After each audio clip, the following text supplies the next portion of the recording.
All right, what's up, everyone? My name is Dr. Brent Rassi. I'm a chiropractic physician in Illinois, and I'm joined today by my friend and colleague, Joe Piersanti. What's going on, Joe? How we doing, Brent? All good over here in Davenport. There you go. Joe, why don't you tell us a little about yourself before we get going? Absolutely. So, grew up Chicagoland area, went to school at St. Ambrose in Davenport, Iowa, which is where I met you, Brent. And so we had a couple good times there, but moving into the professional world, I went through the physical therapy program at St. Ambrose, ended up staying in the Quad Cities, and I've been practicing now for 4 years here in Davenport, Iowa. Great. So we've all been dealing with this COVID thing for over a year now, but I just want to discuss what we've both been seeing coming into our clinics. And I know they're a little different. But I'll start and then I'll have you go into your experience. But before COVID, people, they'd wake up, they'd shower, they'd make a coffee, they'd walk to their car, they'd drive to work, they'd walk into work, walk to the bathroom where they had to go to the bathroom, and then work for, 8 to 10 hours. And now with everyone working from home, what we're seeing is people wake up, they might take a shower. They make a coffee and then they sit down and work for 12 to 14 hours. I mean, it's insane. And what we've been seeing in our clinic is just a huge rise in neck and low back pain. I mean, in all ages, even kids. This last week, I had 2 little girls and they came in and they had neck pain from the top of their neck all the way down to their shoulders, and they're having headaches every day. I mean, it sounded like the history of, like a 40-year-old accountant that we see that sits at a desk all day. Oh, and yeah. It's wild, but that's what we've been seeing come into the clinic. But what has your experience been like? What have you been seeing? Yeah, we've definitely seen a handful of that for sure. Definitely not going to downplay. You probably see it a little bit more than I do. We definitely see that. We also, the biggest thing that I've noticed is, so during COVID, let's say a year ago or something, gyms shut down, people stopped working out, they stopped exercising. And then recently, especially in Iowa, at least, things have really been opening up in the last 3-4 months. And so people have like, oh, wait, well, I'm just going to go back to working out. I'm going to go to the Y or back to CrossFit or whatever else I've been doing. And they were at this level. Over time, they kind of got down to this level, and now they're trying to go back to this level, and they're getting injured. I mean, it happens all the time. Shoulders, I've seen neck, back. I mean, you name it. We've seen it just from people trying to get back into it, maybe a little bit too quickly.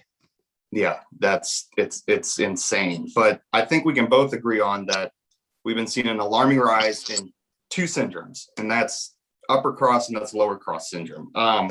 Can you just kind of go into what these are and maybe some common symptoms that we're seeing with upper and lower cross? Absolutely. So upper cross first, basically what it is, and tight or overactive on both sides. So it's kind of what we're looking at here. So if we're sitting for a long period of time, those kids that you were telling me about, probably sitting there watching TV or on their computer, basically what happens is the cervical extensors that sit on the back side of the neck start to get really tight. And then on the other side, the shoulders, the pec, they kind of do the same thing. So they get really tight, overactive. They're always working, right? And then on the opposite side, or the flip side, you have the muscles that stabilize the front part of the neck. They start to get really weak because they're in this awkward position all the time. They can't work. And then also the muscles that sit on the back side of the shoulder and the mid back, those start to get really weak as well because of this terrible posture that people are sitting into. So it can cause, headaches, neck pain, shoulder pain, back pain, even like pec or clavicle pain too that I've seen.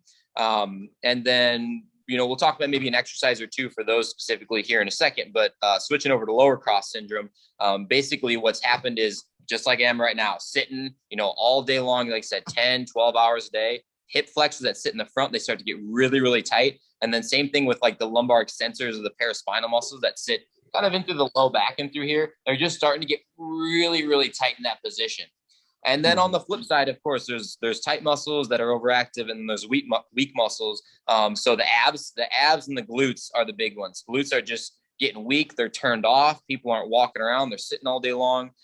So I guess to that effect, the biggest thing that I tell people with like that lower cross syndrome is get up, move. You're at home. go take a walk around the house, maybe do some bridges, lay down, squeeze those butt muscles, get that blood flowing into there. It's a fantastic exercise, super duper easy. Maybe even a hip flex stretch, something like that. Upper cross, I always tell people, fix your posture. If you get a text message notification or something like that, or an email, that should be a cue in your head of like, oh, I'm sitting like this. Oh, I need to fix my posture, sit up nice and tall, squeeze your shoulder blades together. Super duper easy. There's simple things that really do make a difference if you can implement them effectively. Absolutely. Absolutely. I mean, it's all about movement. It's just getting up and moving. I think those tips are definitely going to help, whoever watches this video. My wife had a good one.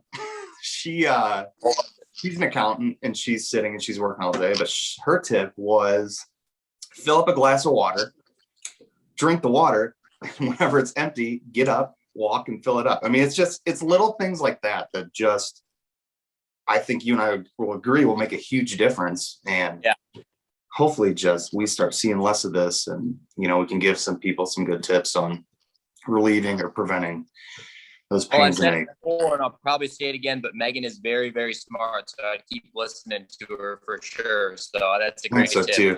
Yeah, she's very smart. We'll keep it at that. Joe, I appreciate you hopping on.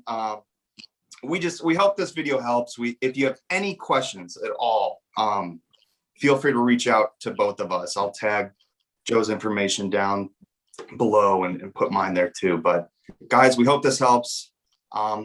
Take care.